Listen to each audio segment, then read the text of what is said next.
ದಾಂಡೇಲಿ ತಾಲೂಕಿನ ಅಂಬೆವಾಡಿ ವ್ಯಾಪ್ತಿಯ ನವಗ್ರಾಮ ಗೌಟನ ನಿವಾಸಿಯಾಗಿದ್ದ 14 ವರ್ಷದ ಸುಹಾಸ್ ಲಮಾಣಿ ಆತ್ಮಹತ್ಯೆಗೆ ಶರಣಾಗಿದ್ದಾನೆ. ಗುರುವಾರ ಬೆಳಗ್ಗೆ ಸುಮಾರು 11 ಗಂಟೆಯ ವೇಳೆಗೆ ಈ ಘಟನೆ ಬೆಳಕಿಗೆ ಬಂದಿದೆ. ಸುಹಾಸ್ 9ನೇ ತರಗತಿಯಲ್ಲಿ ವ್ಯಾಸಂಗ ಮಾಡುತ್ತಿದ್ದ. ಘಟನೆಯ ಸುದ್ದಿ ತಿಳಿಯುತ್ತಿದ್ದಂತೆಯೇ ಕುಟುಂಬಸ್ಥರ ಆಕ್ರಂದನ ಮುಗಿಲು ಮುಟ್ಟಿದ್ದು, ಸ್ಥಳೀಯರಲ್ಲಿ ತೀವ್ರ ದುಃಖದ ವಾತಾವರಣ ನಿರ್ಮಾಣವಾಗಿದೆ. ವಿದ್ಯಾರ್ಥಿ ಆತ್ಮಹತ್ಯೆಗೆ ನಿಖರ ಕಾರಣ ಏನು ಎಂಬುದು ಇನ್ನೂ ತಿಳಿದು ಬಂದಿಲ್ಲ. ಇಷ್ಟು ಚಿಕ್ಕ ವಯಸ್ಸಿನಲ್ಲೇ ಇಂತಹ ತೀವ್ರ ನಿರ್ಧಾರಕ್ಕೆ ಕಾರಣವೇನು ಎಂಬುದು ಇನ್ನೂ ಸ್ಪಷ್ಟವಾಗಿಲ್ಲ. ಸಾವಿನ ಹಿಂದಿನ ಕಾರಣಗಳ ಕುರಿತು ಪೊಲೀಸರು ವಿವಿಧ ಆಯಾಮಗಳಲ್ಲಿ ತನಿಖೆ ನಡೆಸುತ್ತಿದ್ದಾರೆ. ಈ ಸಂಬಂಧ ದಾಂಡೇಲಿ ಗ್ರಾಮೀಣ ಪೊಲೀಸ್ ಠಾಣೆಯಲ್ಲಿ ಪ್ರಕರಣ ದಾಖಲಾಗಿದ್ದು, ಮೃತದೇಹವನ್ನು ಮರಣೋತ್ತರ ಪರೀಕ್ಷೆಗೆ ರವಾನಿಸಲಾಗಿದೆ. ತನಿಖೆ ಪೂರ್ಣಗೊಂಡ ಬಳಿಕವೇ ಆತ್ಮಹತ್ಯೆಗೆ ನಿಖರ ಕಾರಣ ಬಹಿರಂಗವಾಗುವ ಸಾಧ್ಯತೆ ಇದೆ. ಏನಾಗಿತ್ತು? ನನ್ನ ತಂಗಿ ಮಗ ಸರ್. ಇವನು ಶಾಲೆಗೆ ಹೋಗ್ತಿದ್ನ? ಹಾ, 9th ಹೋಗ್ತಿದ್ದ, ಶಾಲೆಗೆ ಹೋಗ್ತಿದ್ದ ಸರ್. ಯಾವ ಸ್ಕೂಲು? ಮೊದ್ಲು ಇಲ್ಲಿ ಮೊರಾರ್ಜಿ ಸ್ಕೂಲಲ್ಲಿ ಇದ್ದ ಸರ್. ಅಲ್ಲಿಂದ ಮತ್ತೆ ಅವ್ರ ತಂದೆ ಇಲ್ಲಿ ಅದರ್ ಸ್ಕೂಲ್ ಹತ್ರ ಅಲ್ಲಿ ಅಡ್ಮಿಷನ್ ಮಾಡಿದ್ರಂತೆ. ಮತ್ತೆ ಸ್ಕೂಲ್ ಬಿಟ್ಬಿಟ್ಟು ಬಂದಿದ್ದಾನೆ ಅಂತ ಹೇಳ್ತಾ ಇದ್ದಾರೆ ಸರ್ ಅವ್ರ ತಂದೆ. ಎಲ್ಲಿ? ಮನೆಗೆ. ಹಾ ಸರ್, ಇವಾಗ ಒಂದ್ ತಿಂಗಳು ಮುಂಚೆಯಿಂದ ಅಷ್ಟೇ. ಈಗ ಶಾಲೆಗೆ ಹೋಗ್ತಿರ್ಲಿಲ್ಲ?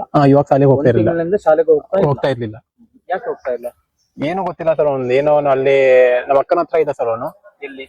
ಬೆಳಗಾಂದಲ್ಲಿ ಇದ್ದ ಅಲ್ಲಿ. ಅಲ್ಲಿಂದ ಏನೋ ಜಗಳ ಮಾಡ್ಕೊಂಡು ಇಲ್ಲಿ ಬಂದಿದ್ದಾನೆ, ಒಬ್ಬನೇ ಬಂದಿದ್ದಾನೆ ಅಲ್ಲಿಂದ, ಬೆಳಗಾಂನಿಂದ ಇಲ್ಲಿ ಬಂದಿದ್ದಾನೆ.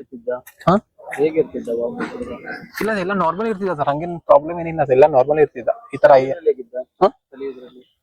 ಕಲಿಯೋದ್ರಲ್ಲಿ ಎಲ್ಲ ಹುಷಾರಿದ್ದ ಸರ್, ಕ್ಲೇವರ್ ಇದ್ದ ಸರ್ ಎಲ್ಲ. ಅಂದ್ರೆ ಏನಿದೆ ಗೊತ್ತಿಲ್ಲ ಸರ್. ಅಲ್ಲಿಂದ ನಮ್ಮ ಅಕ್ಕನ ಕಡೆಯಿಂದ ಇಲ್ಲಿ ಅವ್ರ ಪಪ್ಪನ ಹತ್ರ ಬಂದ ಸರ್. ಇವತ್ತು ಎಷ್ಟು ಗಂಟೆಗೆ ಇದು ಮಾಡಿದ? ನನ್ಗೆ ಗೊತ್ತಾಗಿದ್ದು 1 ಗಂಟೆಗೆ ಗೊತ್ತಾಗಿದೆ ಸರ್. ಅದು ಎಷ್ಟು ಗಂಟೆಗೆ ಆಗಿದ್ದು ಅಂತ ಗೊತ್ತಿಲ್ಲ. ಅಲ್ಲೇ ಗೌಟನಲ್ಲಿ ಅವ್ರ ಮನೆಯಲ್ಲೇನೆ. ಮನೆಯಲ್ಲಿ ಯಾರು ಇರ್ಲಿಲ್ವಾ? ಮನೆಯಲ್ಲಿ ಅವ್ರದ್ದು ಹುಡುಗನ್ ತಂದೆ ಸರ್, ಮತ್ತೆ ಅವ್ರ ಅಜ್ಜಿ ಇದ್ರು ಸರ್. ಅವ್ರ ತಂದೆಯವ್ರ ಮಲ್ಕೊಂಡಿದ್ರಂತ ಸರ್. ಅವ್ರ ಅಜ್ಜಿ ಏನೋ ಹೊರಗಡೆ ಹೋಗಿದ್ರಂತೆ. ತಂದೆ ಏನ್ ಕೆಲಸ ಮಾಡ್ತಾರೆ? ತಂದೆ ಡ್ರೈವರ್ ಇದಾರೆ ಸರ್. ನಾನು ಡ್ರೈವರ್ ಇದ್ದೇನೆ ಸರ್. ನನ್ನ ಸ್ವಂತ ಗಾಡಿ ಇದೆ. ರಮೇಶ್ ಲೋಕೇಶ್ ಲಮಾಣಿ. ನಾವು ಅವ್ರ ಮಾಮ ಸರ್, ಸ್ವಂತ ಮಾವ. ನಮ್ಮ ಅಕ್ಕ ಸರ್, ಅವಳು ಅಕ್ಕನ ಮಗ. ಅವ್ರು ಎಷ್ಟು ಜನ ಮಕ್ಕಳು? ಅಕ್ಕನಿಗೆ ಸರ್ ತಂದೆಗೆ ಒಂದು ಹುಡುಗಿ ಒಂದು ಹುಡುಗ ಸರ್. ಇವಾಗ ತಿರ್ಕೊಂಡಿಲ್ಲ ಸರ್. ಇವನು ಮತ್ತೆ ದೊಡ್ಡವನು ಸರ್. ಏನು ಗೊತ್ತಿಲ್ಲ ಸರ್. ಅವ್ರು ಏನು ಗೊತ್ತಿಲ್ಲ ಅಂತಾನೆ ಹೇಳ್ತಾ ಇದ್ದಾರೆ ಸರ್. ಅಲ್ಲಿ ಎಲ್ಲ ಎನ್ಕ್ವೈರಿ ಎಲ್ಲ ಆಗಿದೆ ಸರ್, ಪೊಲೀಸ್ ಎನ್ಕ್ವೈರಿ ಎಲ್ಲ ಆಗಿದೆ.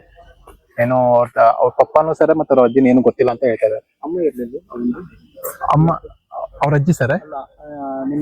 ನಮ್ಮ ಅಕ್ಕ ಬೆಳಗಾಂನಲ್ಲಿ ಇದೆ ಸರ್, ಅಲ್ಲಿ ಬಂದು ಸರ್ ಇವಾಗ.